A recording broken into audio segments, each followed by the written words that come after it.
Hi, my name's Gareth, and it is a real privilege for me to be here with you at Spring Harvest. I'm married, my wife Andy, we have a little girl, we have a Labradoodle, and as you can probably tell, I'm Scottish.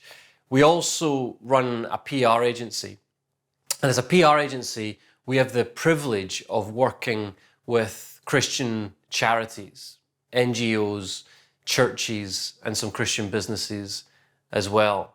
We're the only PR agency in the UK that does that and focuses on Christian organisations. And, we do this not only to raise the profile of these incredible organisations, but we're doing it also because we want to change the narrative around faith in the media and the public narrative around Christianity to show that it's a force for good in society. And that's why I'm here to talk to you, because I believe that you too have powerful stories to tell, and that by understanding the value of your stories and how you can communicate these, you and those stories can be a force for good in your communities. Today, I particularly want to talk about how do we communicate our faith in a post-Christian context. You'll have no doubt seen at the end of last year that the new census data revealed that even more people in the country identified as someone without a religious faith. There are headlines in the media on a regular basis about either the church being in decline or the church having caused harm to those in their community. As Christians, we're often on the periphery. And yet, in church, we do often hear people talking about the next revival. And I want to be completely transparent with you. I don't actually often like the word revival. I certainly haven't liked it historically because it used to conjure up ideas of trying to recreate what was, trying to get back to when the Mission Praise hymn book was the mainstay and when Songs of Praise was on prime time and maybe Cliff Richard at number one. I rail against the word because I'm not that excited about recreating what has been. But one preacher once helpfully in a talk explained that revival is less about recreating former glories, but rather bringing life back to a patient who is in the emergency ward. Revival being bringing life back to that which has been struggling for oxygen. And that's the kind of revival I can get excited about. And I have to tell you, I'm pretty convinced it's coming. Now, before you write me off as another hyperbolic, overexcited preacher with no sense of reality, let me just explain. My conviction that something is shifting is not just a gut feel or a desire to hype you as the crowd, but it's something based on what we're seeing in the media on a day-to-day basis. If you look at historical trends, revival often comes in close proximity to crisis. The crisis that we have experienced over the past 3 years and continue to experience as the cost of living and other threats appear on the horizon is one that has affected all of us in some way. There has been a disproportionate impact on the poor. We have all been in the same sea, but we've been in different boats. But we all have in some way been impacted by this global period of crisis. And not only that, even before the pandemic, there was a growing sense that postmodernism and individualism and materialism had failed. The pursuit of self and the pursuit of stuff had been found to be dissatisfying. And those outside of the church had this growing sense of need to be part of something bigger, more valuable, something other than themselves. The answers to life, the pursuit of purpose, and the desire to be known and loved cannot be found from within. And the world is coming to terms with this. People are twice as likely to say that they are open to spirituality today than they were 10 years ago. But they're also twice as likely to feel lonely. Before the COVID-19 pandemic, there was a growing crisis of meaning, purpose, and belonging.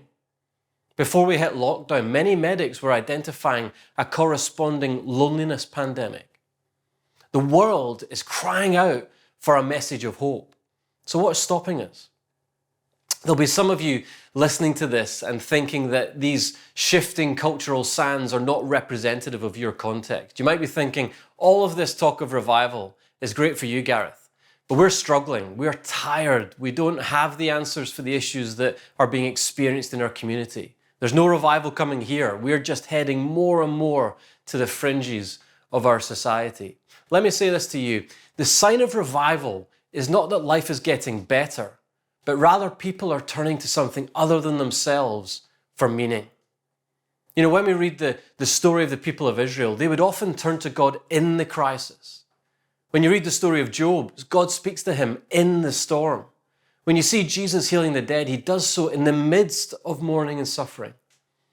The sign of revival is not that life is getting easier, but that people are turning from themselves as the answer.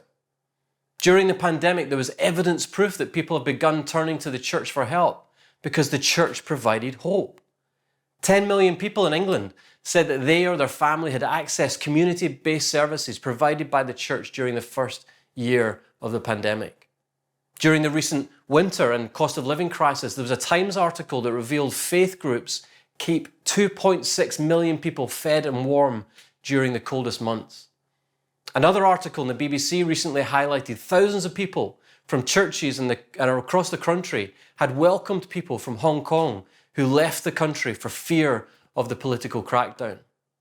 Another study revealed that nearly half of adults, 44%, say they pray, and a quarter, 24%, say they had watched or listened to a religious service since lockdown. Something is actually shifting.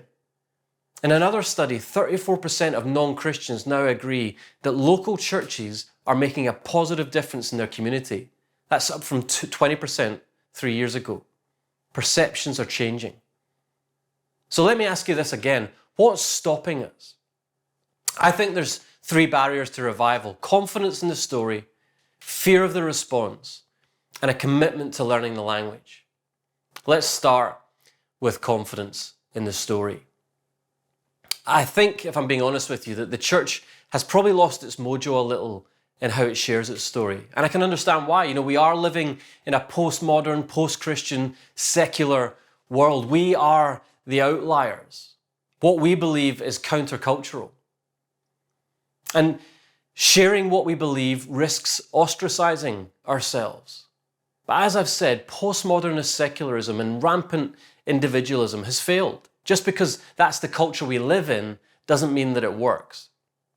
Society is waking up to the reality that the pursuit of stuff provides no meaning, and the elevation of self above all others is ultimately futile. The world is crying out for something different, something purposeful, something that speaks to our spiritual identity as much as our social identity. And church, we have the truth. We have what they are looking for, but there is a confidence issue in our story. You know, maybe we are still wrestling with the fundamentals of our faith personally, or maybe we're fearful of how raising our head above the parapet may impact our social equity with those in our communities, or maybe we're unsure of how to tell the story in a way that means something to those that we are communicating with. But the world needs a confident church with a confidence in its message. And let's not confuse confidence with arrogance. What I'm talking about is a church that is secure enough in its belief that it's open about its doubts. We all struggle at times with the Bible. We all have moments of weakness. We all fear the unknown in particular seasons. For too often we've hidden those doubts because they might be perceived as a crisis of faith. But when you read the Psalms or read Job or read the Gospels and the questions that the disciples asked, their doubts and fears and insecurities were in plain sight. And get this, they're written in the Bible. So not only were they in plain sight, but they're in the Holy Scriptures, which means God welcomes them. The world doesn't need a perfect church.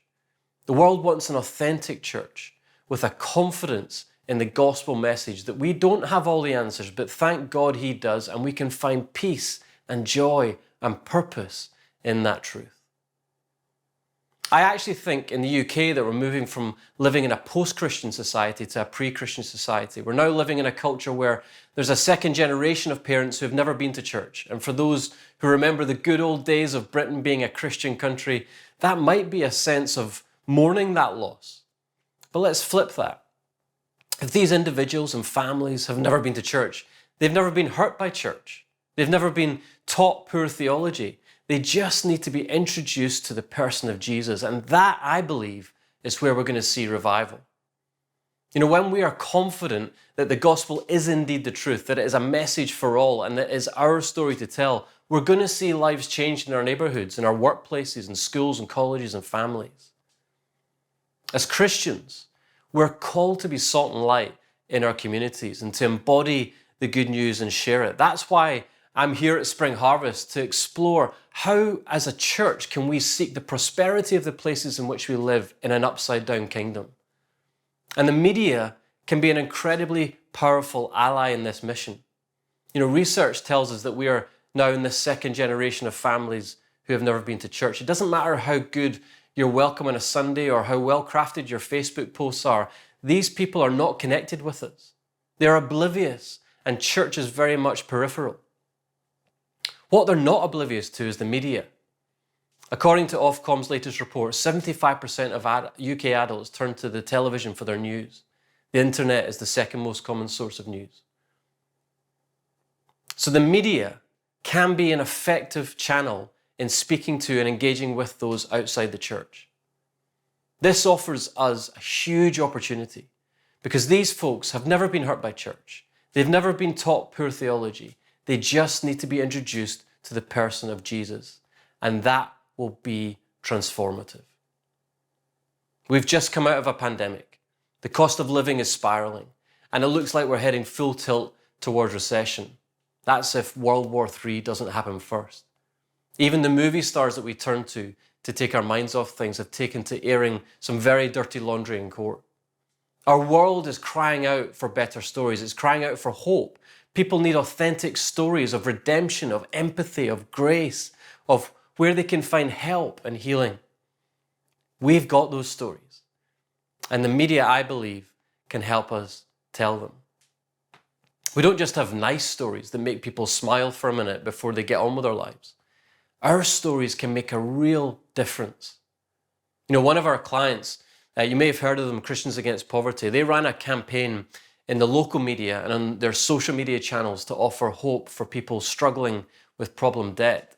And they discovered through research that following the pandemic, 45% of people didn't know where to turn for help with debt. So they knew that they needed to get the word out there, that the advice and support available was there for people who needed it. So we worked with them to run an awareness campaign in local media across 5 regions in the UK, and it absolutely worked. This campaign raised the profile of their debt centres so much that referrals increased dramatically in each of the 5 regions, including by about 84%, I think it was, in Ireland and the North East. People knew where they could get help that they needed. Our stories can be life-changing. So we need to regain our confidence as a church. But secondly, I believe that one barrier is a fear of the response. Because our beliefs are on the fringes, and because our belief in the absolute truth of Jesus is countercultural, we are often fearful of being rejected or misunderstood or chastised. But let me ask you this. Is someone else's salvation more important than your discomfort?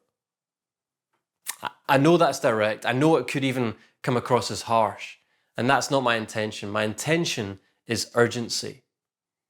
I think some of us have become so focused on blending in that we have lost our sense of urgency in sharing our story and the good news of Jesus. This is not an urgency just because at some point in history Jesus will come back. I'm not talking about a fear of the second coming. This is an urgency fueled by the fact that there are millions of people who are simply not experiencing life in all its fullness today. There are people in your streets and in your workplaces and families and schools and colleges who have no idea that there is a God who loves them and has a plan for their lives today. I know there's a lot of debate and opinion in eschatology, but what if we were driven to share our story and the story of Jesus because we were just so desperate for those people we know and love to have a real and intimate relationship with their Father in heaven? What if that desperation could not be diluted or distracted by what people think of us if we were to share? The church around the country is doing amazing work serving its communities. Remember that study that I shared earlier? The numbers are encouraging now, but just 3 years ago, more than 80% of non-Christians either didn't think the church was good for society or couldn't think of a reason. The church was, as it is today, doing good, but there was a disconnect. And it seemed like the disconnect was that the church was doing great work, but those people are not articulating faith as the motivating factor for the good work that they are doing.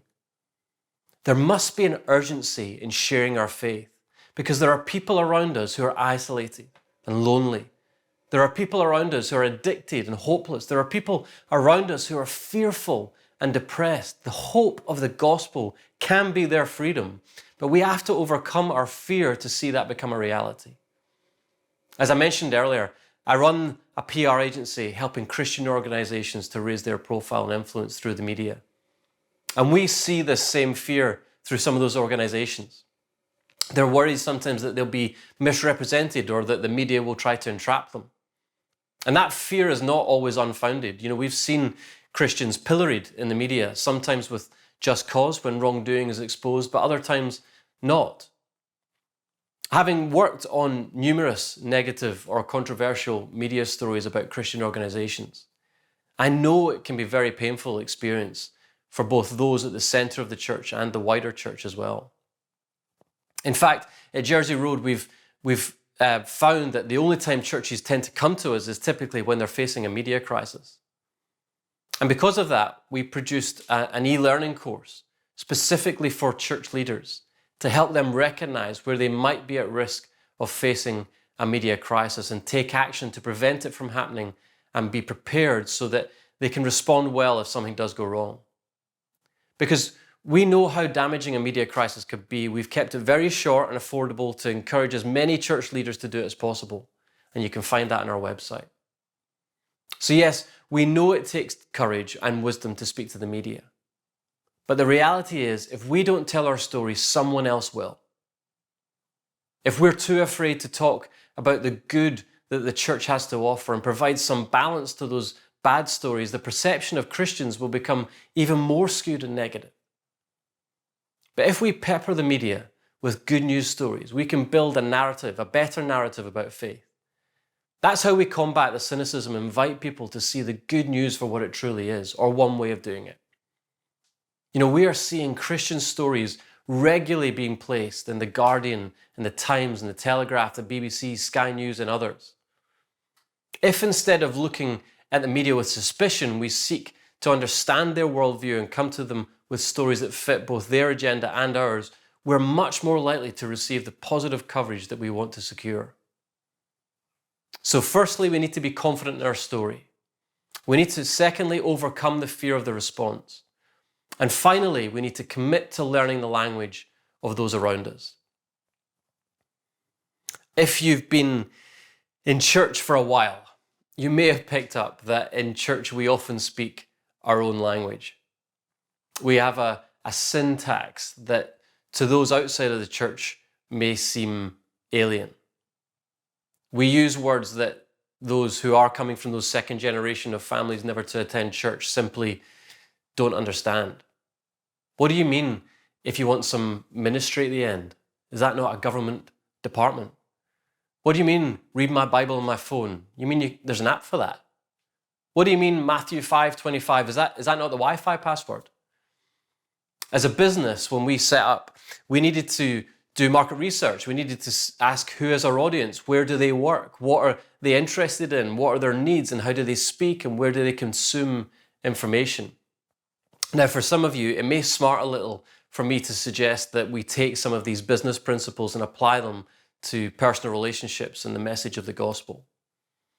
But we are going to become increasingly ineffective in sharing the gospel if we don't first understand the needs and the language and the pain, the life experiences, the fears and the understanding of those who we are communicating with. When we share faith stories with national media, we are spending time thinking about what we are saying and who we are talking to. We research what journalists have written on before. We give thought to how to frame a story to best engage any particular publication. And we understand when and through which channel we can most effectively secure that coverage. As a church, we need to be more cognizant of those we are looking to reach. We need to first deliberately break out of our echo chambers and engage with those outside of our world. It may be uncomfortable. And at times it might even make us question our own beliefs. But unless we understand who we are speaking to, what language they use, and what matters to them most, we will be ineffective in actioning the Great Commission. Jesus understood the culture. He spoke in context. He knew when to speak to the individual and to the crowd. He communicated the kingdom in the everyday, the naturally supernatural. So in conclusion, I have grown to embrace, love, and pursue this term, revival. I think as we navigate our way out of the current crises, the possibility of revival in the UK is likely. But at the same time, I don't think revival will just happen to us. It will take a collective and proactive effort. Revival needs a church confident in its message. In order to see revival, we must overcome the fear of the response. And if we want to see revival, we need to commit to learning the language of the world in which we live. If we do that, and most importantly, if we pray, I believe we will see God's kingdom come on earth, not in a future generation, not way off in the future, but soon. And I, for one, certainly can't wait to see that happen. Thank you for listening.